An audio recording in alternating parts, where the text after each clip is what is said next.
40. La Revolución Argentina. Onganía. El Cordobazo. Levingston. Lanusse. Con la asunción del general Onganía quizá haya tenido comienzo el mejor gobierno que conocería la Argentina en las últimas décadas. Quien lo encabeza es un oficial serio, poco expresivo, nacido en el año 1914, amigo del orden y que hace sentir su autoridad por sola presencia. Usa bigote espeso, partido por una cicatriz, recuerdo según parece de un tacazo recibido jugando al polo. Y está decidido a poner el país al día, sacándolo de la postración que padece pero sin apartarlo de sus mejores tradiciones. Aunque es militar y alcanza la presidencia impulsado por una revolución, pronto advierte a sus camaradas que no cogobiernan. Llega con intención de quedarse cuanto tiempo sea preciso para coronar las metas que se propone, contenidas en ciertas enigmáticas carpetas del piso 14, que se alinean en los anaqueles situados en esa planta del edificio Libertador.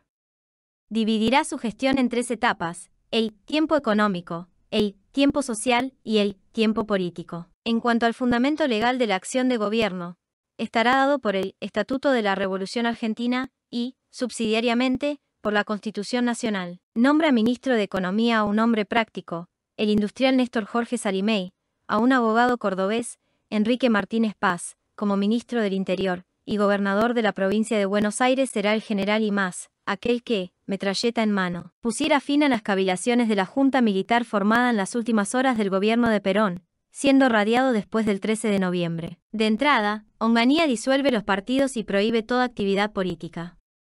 Visita Tucumán en el mes de julio y tiene allí un entusiasta recibimiento popular. El empuje de la acción oficial, en sus comienzos, es revelado por un hecho nimio pero ilustrativo. Los llamados carritos de la costanera, transformados a la sazón en verdaderos restaurants precariamente autorizados, despachan comida sin cumplir elementales normas de higiene. Intimados a regularizar la situación, demoran en hacerlo. Una mañana, topadoras de la municipalidad arrasan con ellos. Tampoco admite el gobierno que se diviertan a su costa. De modo que clausura la revista Tía Vicenta, dirigida por Landru, Juan Carlos Colombres, y que hace reír a los argentinos desde que cayera Perón, tomándoles el pelo a las autoridades. La universidad que, sorprendentemente, la Revolución Libertadora, pusiera en manos izquierdistas al proponerse democratizarla, es teatro de una incipiente resistencia al nuevo estado de cosas. Se producen algunos disturbios y Onganía no vacila en hacer actuar a la policía que, rompiendo un arraigado tabú, entra en las casas de estudio durante la que luego se conocería como Noche de los Bastones Largos. Denominación esta intencionadamente dramática y exagerada, ya que nada grave ocurrió esa noche, fuera de unos pocos chichones. A raíz del suceso, la FUA, Federación Universitaria Argentina, convocó a una huelga estudiantil que no tuvo eco, manteniéndose la universidad en paz mientras mandó Onganía. Rápidamente, por otra parte, ha sido suscripto el acuerdo que regula las relaciones del país con la Santa Sede, al cual ya se hiciera referencia en este libro. En septiembre, Bande acude a la Casa Rosada para la firma de un nuevo convenio salarial, que beneficiará a los metalúrgicos. El detalle resulta sugestivo, pues los dirigentes gremiales se abstenían desde tiempo atrás de concurrir allí. El 28 de septiembre de 1966, un titulado Grupo Cóndor, que forman entre otros Alejandro Jouvenco, Dardo Cabo y Cristina Berrier, secuestra en vuelo un avión de Aerolíneas Argentinas y obliga al piloto a aterrizar en las Islas Malvinas, consumando una acción reivindicatoria que alcanza resonancia. El gobierno, sin embargo, no se muestra dispuesto a admitir que le fuercen la mano en materias de su competencia y mete presos a los integrantes del grupo, cuando los ingleses los envían de vuelta. EU se encuentra ya definitivamente enzarzado en la guerra de Vietnam, que le exige el envío de materiales cada vez más abundantes y de efectivos cada vez más numerosos, devorados por su confuso trámite. Los portuarios van a la huelga aquí, encabezados por Eustaquio Tolosa, y está en marcha el plan destinado a transformar la economía de Tucumán, cerrando ingenios y facilitando la erradicación de otras industrias. A la larga el plan no prosperará, reapareciendo los problemas tucumanos, agravados. A fines del 66, Onganía cambia su ministerio. Guillermo Borda, un jurista destacado, es ahora ministro del Interior, Nicanor Costa Méndez, de Relaciones Exteriores, Adalbert Krieger Bacena, de Economía. Nuevamente nacionalistas y liberales intentarán convivir armónicamente en un gabinete. Borda introducirá reformas sustanciales en el Código Civil. Costa Méndez proseguirá con fortuna las negociaciones en curso sobre las Islas Malvinas y, en enero de 1967, prolongará hasta las 200 millas el mar territorial argentino, Krieger, luego de practicar una fuerte devaluación, mantendrá firmemente la cotización del peso durante toda su gestión. Y, el 1 de enero de 1970, creará una nueva moneda, el peso ley 18.188, equivalente a 100 de los anteriores pesos moneda nacional. Durante 1967, Onganía rechaza una oferta chilena para resolver mediante un arbitraje el conflicto existente respecto a la zona del Canal de Beagle, considerando que acceder resultará perjudicial al interés nacional. Las relaciones con la CGT son cambiantes. Hay enfrentamientos y transacciones entre ella y las autoridades. Ante otro plan de lucha, aprobado por la Central Obrera, se llega a una formal ruptura, que pronto quedará sin efecto. Poco después de la revolución, el diario franquista Arriba informó que Perón la apoyaba, siendo desmentido por este. Tolosa obtiene apoyo sindical extranjero para la huelga portuaria. Y el gobierno termina por procesarlo. Lo cual no impide que Onganía se reúna en la quinta presidencial de Olivos con dirigentes gremiales, durante una cena restringida y cordial que tuvo lugar en enero del 68. El Che Guevara invitado a crear muchos Vietnam en el continente.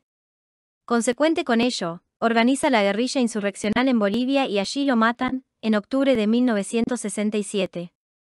En junio de ese año Israel aniquila a sus enemigos egipcios y árabes en la Guerra de los 6 días. Racing se consagra campeón mundial de clubs, derrotando en Montevideo al Celtic de Glasgow por 1-0, con gol de Cárdenas. Entrado el 68, tienen lugar en París los caóticos sucesos, de características nihilistas, conocidos como los Días de Mayo. El 5 de junio, asesinan a Robert Kennedy en Estados Unidos. 3 meses después, Onganía anuncia que llamará a elecciones una vez que haya modernizado el país. Y el almirante Rojas reclamará una pronta salida electoral. También en septiembre del 68 son capturados algunos guerrilleros que operan en Taco Ralo, Tucumán, y que responden a Ambar el Cadre. Han sido entrenados en Cuba, son marxistas y se presentan como peronistas. Es una de las manifestaciones iniciales del drama que ensangrentará al país, mediante una escalada que culminará al promediar la década de los 70. En octubre, le tocará a Estudiantes de La Plata quedarse con la Copa del Mundo Interclubs.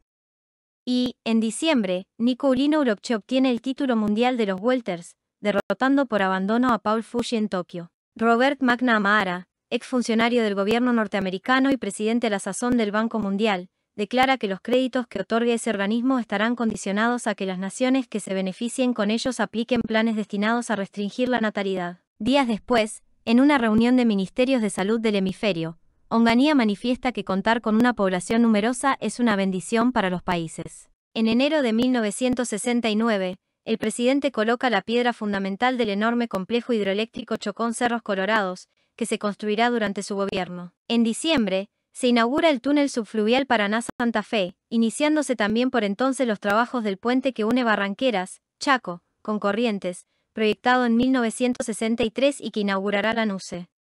No hay inflación. Llegan créditos del exterior para obras de infraestructura.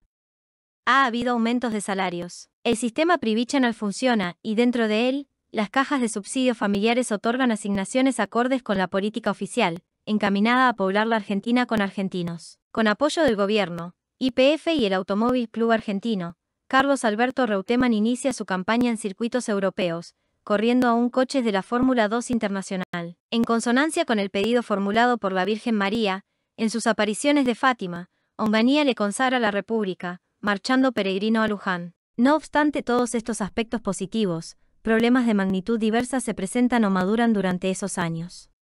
La CGT se ha dividido, y mientras una fracción tironea con las autoridades, dentro de una tónica negociadora, obteniendo el dictado de la Ley de Obras Sociales y que otorgó cobertura médica a gran parte de la población, otra se desliza hacia enfrentamientos que impulsa la izquierda. Se trata esta de la que encabeza Raimundo Angaro. Por su parte, Augusto Bande ha establecido discretos contactos con el gobierno, tendientes a sellar un acuerdo que puede llegar a ser histórico.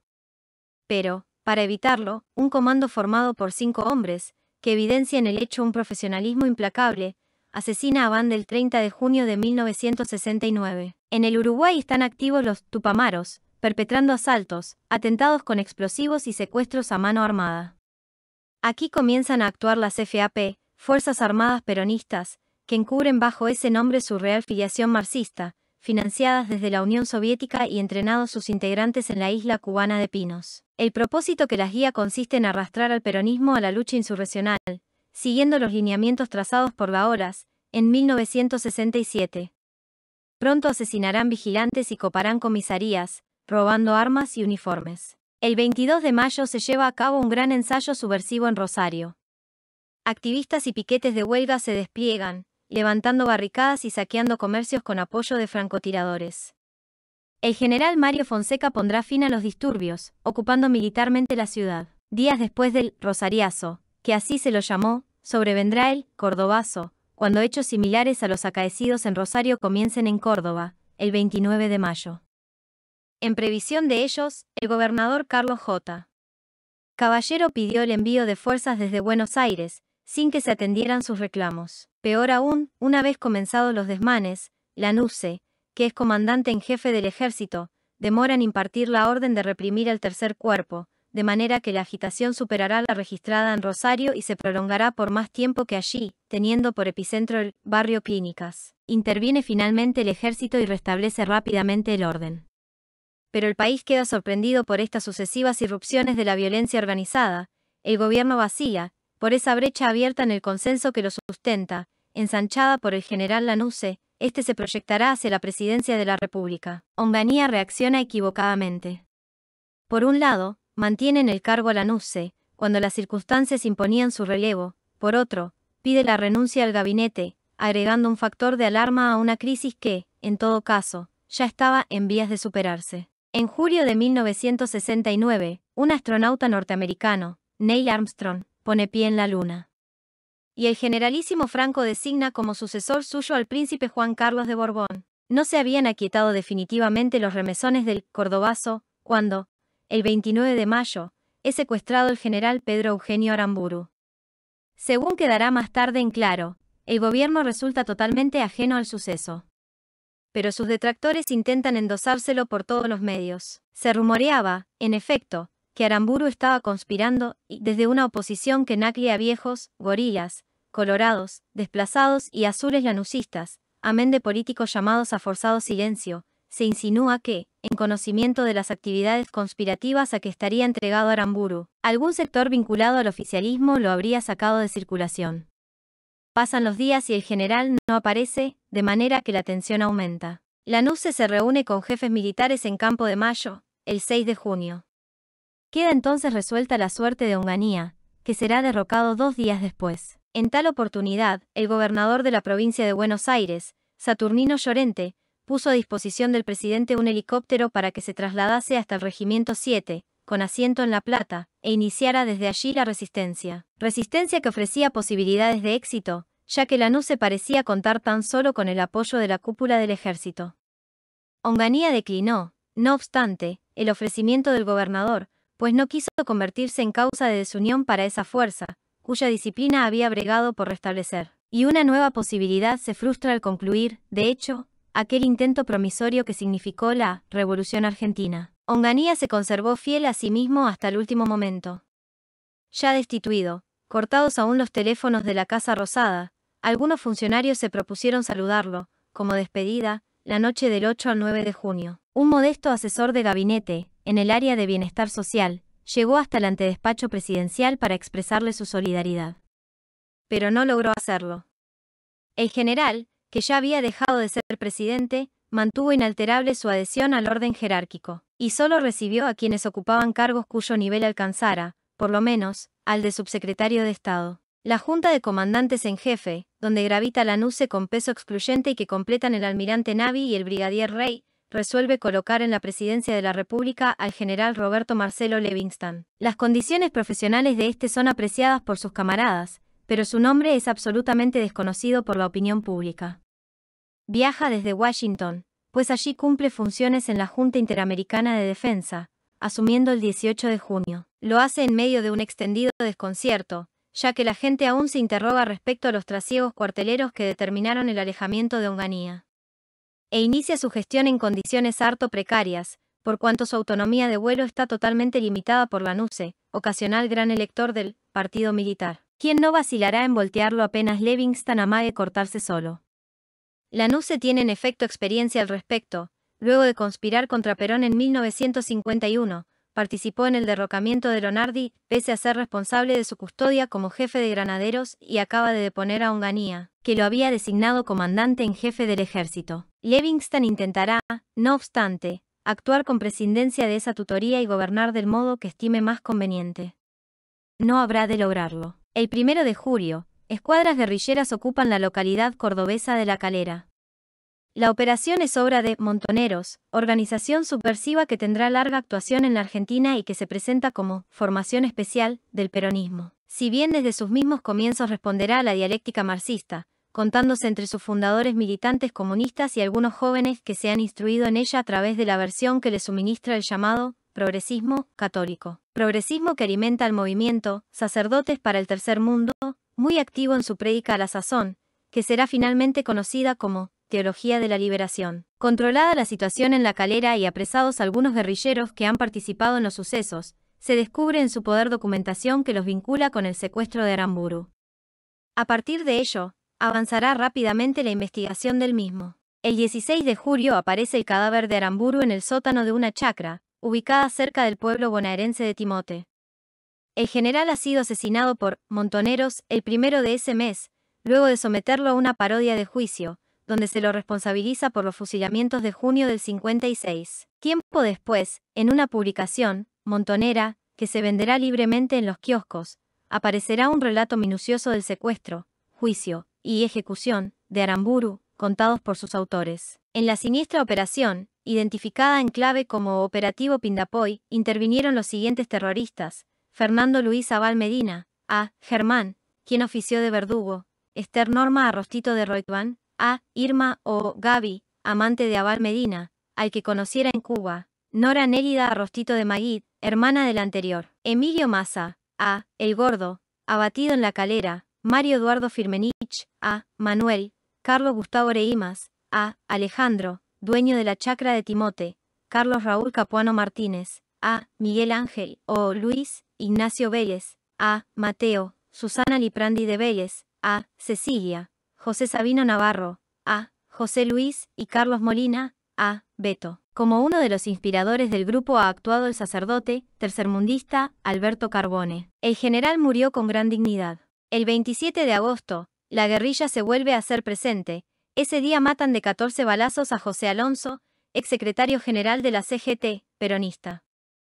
Al mes siguiente, fuerzas policiales abaten durante un tiroteo, en William Morris, a 2 de los responsables de la muerte de Aramburu, Abal Medina y Reimas. Días después, confirma su entrada en escena el ERP, Ejército Revolucionario del Pueblo, brazo armado del PRT, Partido Revolucionario de los Trabajadores, originariamente trotskista y ya castrista que, de allí en más, tendrá participación destacada en la ofensiva terrorista que sufre el país. No pretende disimular bajo ninguna cobertura su carácter marxista y operará en relación directa con La Habana e indirecta con Moscú. El 18 de septiembre, elementos del ERP ocupan una comisaría en Rosario y asesinan a 2 policías. En octubre, el general Juan José Torres asume la presidencia en Bolivia, luego de ganar las elecciones impulsado por un frente de izquierdas. Luis Federico Leloir recibe el Premio Nobel de Química. Y, el 30 del mismo mes, Livingston coloca la piedra fundamental del complejo Zárate Brazo Largo. El 1 de noviembre muere en Francia el general de Gaulle. 4 días después, Salvador Allende, marxista, inicia su mandato como presidente chileno. En la noche del 7, Carlos Monzón se consagra campeón mundial de los medianos, derrotando por KO a Nino Benvenuti, en Roma. Finalizaba ese año cuando, el 29 de diciembre, la guerrilla ataca un puesto de guardia en la residencia presidencial de Olivos, muriendo un suboficial a consecuencias del ataque. Años después, en un reportaje hecho por Gabriel García Márquez, para la revista italiana El Expresso, Mario Firmenich se jactaría de haber asesinado a ese policía, precisando que se había acercado al disfrazado de cafetero. Mientras tanto, Livingston ha sustituido a Carlos Moyano Llerena por Aldo Ferrer en la cartera económica. Tiene ideas desarrollistas, se mueve con cierta audacia y propicia el dictado de la ley de compra nacional, para argentinizar la economía. Políticamente, Livingston viene estableciendo contactos con sectores neoperonistas, se ha reunido con Frondizi y Guido, visitando asimismo en su domicilio al expresidente Farrell. La guerrilla actúa intensamente. Mata policías a mansalva, secuestra empresarios, coloca bombas, asalta bancos. En uno de sus atracos, consumado en Córdoba, obtiene un enorme botín. José Camilo Uriburu, designado interventor de esa provincia, pronuncia un discurso explosivo, donde califica a las escuadras subversivas como víbora de 100 cabezas. Sobrevienen disturbios, que los cordobeses denominarán el Viborazo, y Uriburu renuncia al poco tiempo. Los partidos políticos se unen en La Hora del Pueblo para presionar al gobierno exigiendo rápidas elecciones. A principios de marzo, Livingston desplaza de su gabinete a Francisco Manrique, ministro de Bienestar Social y hombre de la NUCE. Este se apresta a entrar en acción. Livingston, conforme a un mecanismo que se ha vuelto casi rutinario, lo releva de su cargo de comandante en jefe. Al día siguiente cae Livingston, elevado a la presidencia de la nación y derribado de ella por la NUCE, que sincera las cosas sentándose personalmente en el sillón de Rivadavia. Presta juramento el 26 de marzo de 1971. Livingston ha sido presidente 7 meses y pico. Fuera del ámbito militar y, más concretamente, fuera del ámbito de ejército, tan poco conocida era la figura del general Livingston, un oficial brillante, por otra parte, que, según lo recuerda Félix Luna, el día de su asunción resultó necesario hacer circular entre el periodismo una gacetilla, conteniendo los antecedentes del flamante presidente, acompañados por una fotografía suya. No han corrido 10 días desde la jura de la NUCE, cuando Onganía rompe el silencio que se ha impuesto, y que mantendrá luego por muchos años para negar a la gestión que se inicia el derecho a seguirse llamando Revolución Argentina. A fines de junio, el ERP convoca a una conferencia de prensa, en Córdoba, que se lleva a cabo sin inconvenientes. Y, el 22 de julio de 1971, la NUCE somete al arbitraje de la corona británica el diferendo por el Beagle, tal como lo venía requiriendo Chile. A la vuelta de los años, esta decisión pondría a argentinos y chilenos al borde de la guerra, pero, al día siguiente, permite a la NUCE abrazarse en Salta con Salvador Allende, oportunidad en la cual declarará que su gobierno es de centro-izquierda. Luis María de Pablo Pardo, el mismo cuyo nombramiento, como canciller de Lonardi, desencadenara formalmente los hechos del 13 de noviembre, siendo resistido entre otros por la NUCE, es a la sazón canciller de la NUCE. Derrumbadas las esperanzas que suscitara el advenimiento de Onganía, la República está dividida por fracturas profundas. El marxismo actúa con las armas en la mano, sea bajo su versión explícita, que suministran el ERP, la FAL y la FARC, sea bajo una versión más folclórica, con tintura peronista, que ofrecerá Montoneros. El peronismo, cuya fragilidad doctrinaria lo transforma en presa codiciada por ideologías antagónicas, es un campo de batalla disputado mediante sucesivas pujas internas. Sin interlocutores válidos en el oficialismo, los sectores negociadores de la CGT pierden terreno, en beneficio de los más radicalizados. No obstante lo cual, la vieja dirigencia gremial de extracción nacionalista defiende obstinadamente sus posiciones, ante la presión en aumento de ciertas bases sindicales, que la izquierda va conformando en las fábricas y apelando, con ese fin, al argumento decisivo de las armas. Los partidos políticos han cerrado filas, reclamando una pronta salida electoral. Y la NUCE, hombre proclive a ellos, que tiene como ministro del Interior a un alto dirigente radical, Arturo Monroy, concibe el proyecto, ya ensayado con éxito por Justo, de erigirse en candidato de una coalición partidaria, cuya victoria otorgue a su gestión, de facto, el carácter de mandato constitucional. En pos de ese propósito, proyecta reformar la Constitución, dictar una ley electoral estableciendo el sistema de doble vuelta y, sobre todo, negociar con Perón dentro del marco que prestará el Gran Acuerdo Nacional, al que ha de convocar. Se anuncian las elecciones para marzo de 1973, pero las combinaciones políticas de la NUCE suscitan oposición en el ejército. Y, el 8 de octubre de 1971, fuerzas blindadas se sublevan en Azul y Olavarría, iniciando un movimiento de corte nacionalista, que cuenta entre sus promotores a los coroneles Díaz Loza, Santiago y Baldrich. El alzamiento es rápidamente sofocado. Durante septiembre, se ha anunciado en Madrid la devolución del cadáver de Eva Perón a quien fuera su marido y 14 guerrilleros, entre ellos Mario Roberto Santucho, escapan de una cárcel tucumana, matando a 7 guardias. Entre fines de octubre y mediados de noviembre de 1971, la guerrilla dinamita varios country clubs en Tucumán, Córdoba y San Nicolás. En enero del 72, EPA asalta el Banco Nacional de Desarrollo y bate todas las marcas anteriores en cuanto a monto del botín, se alza con 400 millones de pesos, suma astronómica por entonces. Se suceden atentados a 17 supermercados, llevados a cabo por la FARC. En marzo, ERP secuestra al director general de Fiat Concord, Oberdan Sayustro. Aparecerá muerto el 10 de abril, pues sus captores lo matan luego de tirotearse con la policía, que ha descubierto finalmente el lugar donde se halla. Deja una carta que es modelo de sobriedad y altura. Ese día, en una operación conjunta de ERP y FARC, ultiman en Rosario al general Juan Carlos Sánchez, jefe del segundo cuerpo de ejército. En los 3 meses que van del año 1972, se ha registrado un 30% de inflación, cifra que alarma a los argentinos de la época. El 31 de mayo, desde San Nicolás, Lanuse propone explícitamente el GAN. Y, poco después, niega a rajatabla estar negociando con Perón.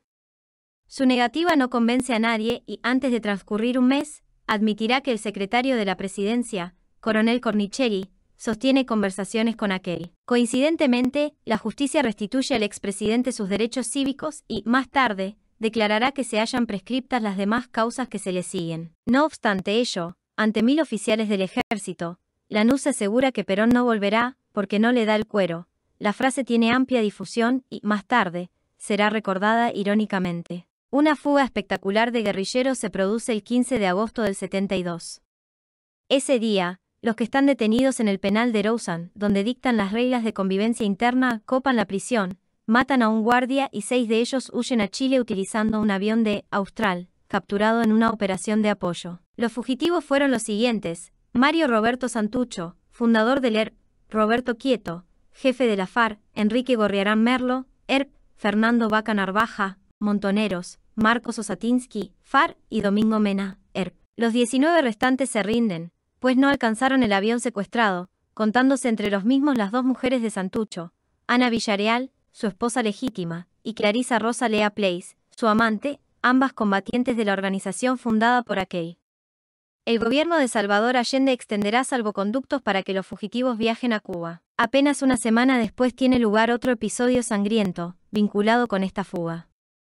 En la noche del 22 de agosto, mueren 16 de los guerrilleros que no pudieron abordar el avión y que habían sido trasladados, después de rendirse, a la base naval Almirante Sar, en Trelew. Las organizaciones subversivas y los medios de difusión que les responden presentarán los hechos como una represalia, de manera que han de llamarlos la masacre de Trelew y tendrán por mártires a los caídos. La versión naval, en cambio, insistirá respecto a que se trató de un intento de huida, iniciado cuando los integrantes del grupo iban a ser sacados al patio para cumplir una rutina carcelaria, arrojándose uno de ellos sobre el jefe de la guardia y abriendo esta fuego de inmediato, conforme a instrucciones que los presos conocían. En abono de esta versión, se anota la circunstancia de haberse registrado 3 sobrevivientes. Entre los muertos se contaron la mujer y la amante de Santucho. Contrariamente a lo previsto por Lanuse, Perón vuelve al país el 17 de noviembre de 1972.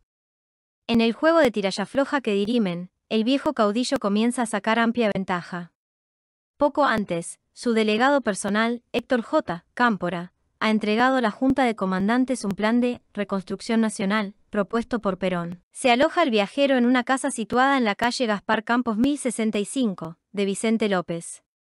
Frente a ella, se renueva una pequeña multitud. El ambiente es festivo y sugiere un retroceso en el tiempo. Se corean estribillos y suenan los bombos, que solo acallan su estruendo para permitirles descansar al general y a Isabelita. También cesa el jolgorio cuando se hace presente alguna delegación de montoneros, con sus militantes enmascarados y portando las banderas negras que distinguen a la Orga, según se denomina, en forma abreviada, a esa organización combatiente. En torno al peronismo se articula el Frejuri, Frente Justicialista de Liberación, que proclama como sus candidatos para las elecciones inminentes a Héctor J. Cámpora y Vicente Solano Lima. Mientras, el enfrentamiento de Lanuse con Perón sigue mostrando a este adelante, cada vez más distanciado de su oponente. Con picardía, finge confundirse cada vez que nombra al coronel Cornicheri, a quien ha hecho creer que sus días están contados por padecer un cáncer, tumor que, en tanto imaginario, demora en cumplir su fatal cometido, ante la consternación oficial. Y disfruta el falso enfermo oyendo un eslogan, que definirá la próxima campaña electoral: Cámpora al gobierno, Perón al poder. Dicho eslogan exacerba a los antiperonistas, que incurrieran en el error de observar pasivamente cómo Lanuse ha devuelto vigencia a la figura de Perón, con intención de valerse de ella en beneficio propio, pero siendo hackeado políticamente por un zorro que, aunque veterano, no ha perdido las mañas y ni siquiera el pelo, hasta el punto de tornar inocuas varias cortapisas legales, redactadas para bloquear su ascenso inevitable. Visto el sesgo tomado por los acontecimientos, se insinúan presiones para proscribir al Frejuri. Ya es tarde, sin embargo, y el mismo ministro del Interior expresa que renunciará si ello ocurre. En vísperas de las elecciones, la NUCE debe conformarse con difundir un mensaje al pueblo, recomendando no volver al pasado. La recomendación presidencial no fue atendida. Pues, en los comicios que tienen lugar el 11 de marzo de 1973, el Frejuri obtiene casi 6,5 millones de votos, 49,59%, Balbín Eduardo Gaman, 2,5 millones, 21,3%, Mandique Martínez Reimaanda, más de 1,5 millones, 14,9%. En cuanto al candidato fabricado apresuradamente por el gobierno al desmoronarse el GAN, Brigadier Ezequiel Martínez, a quien acompaña Leopoldo Bravo, no alcanza a reunir 350.000 votos, 2,91%. La guerrilla no permaneció inactiva antes de las elecciones, ni se llamará a descanso después de ellas. En diciembre del 72, incendia el club Tortugas y asesina al almirante Emilio Rodolfo Berisso. Durante ese año, ha matado 41 efectivos de las policías federal y provinciales. En marzo de 1973, Montoneros roba un camión cargado con amonita, un poderoso explosivo, y el ERP ocupa la planta nuclear de Atucha. FARC ocupa Villa Allende, en Córdoba, y ERP una fábrica en Santa Fe, luego de asaltar 2 puestos policiales en la isla Maciel. Un conscripto que milita en sus filas, Julio César Pravanzano, muere al explotar la bomba que se apresta a colocar en un baño del edificio Libertad. En abril, FARC toma los tribunales de San Isidro. Son secuestrados un director de la tabacalera, Nobleza, y el almirante Francisco Agustín Alemán, por una pareja compuesta por Magdalena Nosiglia y Óscar Ciarlotti, en Córdoba. Montoneros mata al coronel Héctor Alberto Iribarren, jefe de inteligencia del Tercer Cuerpo de Ejército. El último día del mes, 30 de abril de 1973, una fracción escindida del ERP 22 de agosto, asesina al almirante Hermes Quijada, que ha sido jefe del Estado Mayor Conjunto y de la primera expedición aérea argentina al Polo Sur. El 22 de mayo, la CFAP ultima a Nadir Klusterman, dirigente gremial metalúrgico e ingeniero industrial. La lista que antecede no agota los múltiples hechos terroristas registrados en el periodo, que ceden largamente los consignados. En cuanto a su represión, no obstante algunas muertes que aparecen como ocurridas en enfrentamientos dudosos, se lleva a cabo con intervención de una cámara creada dentro del Fuero Federal, con competencia específica en la materia. Aunque la misma funcionó eficazmente, habiendo dictado múltiples condenas ajustadas a derecho, más adelante será disuelta y sus integrantes quedarán a merced de las venganzas que intentarán cobrarse los condenados. Caerá así asesinado el doctor Jorge Quiroga y los demás camaristas tomarán el camino del exilio, salvo César Black y el fiscal Gabino J. Salas que, haciendo gala de coraje, resuelven quedarse en el país. En medio de un clima tenso, Cámpora recibe la banda presidencial de manos de la NUCE, el 25 de mayo de 1973. La multitud que inunda Plaza de Mayo, sobre la cual emergen cartelones de las escuadras guerrilleras, insulta y escupe a los pocos efectivos militares que han acudido para rendir honores. Es volcado e incendiado un automóvil Chevrolet, que alguien estacionara cerca de la Casa Rosada, en cuyas paredes se lee, Casa Montonera. Especialmente invitados, están presentes en el acto los presidentes comunistas de Chile y Cuba, Allende y Dorticós. Sin que medie disposición alguna, las cárceles se abren para dejar libres a los guerrilleros alojados en ellas, que saldrán mezclados con numerosos presos comunes. Son liberadas esa noche 371 personas, culpables muchas de graves delitos. Recién al día siguiente se dictará un decreto convalidando los hechos y, más tarde, una ley de amnistía. Como recaudo previo a la sanción de esta, los legisladores hallarán en sus bancas advertencias inequívocas de las organizaciones subversivas, intimándolos a votar en favor de la misma. Todos lo hicieron. Mientras Perón ocupaba su casa en la calle Gaspar Campos, un grupo guerrillero le hizo llegar una fotografía, que lo mostraba afeitándose en el baño.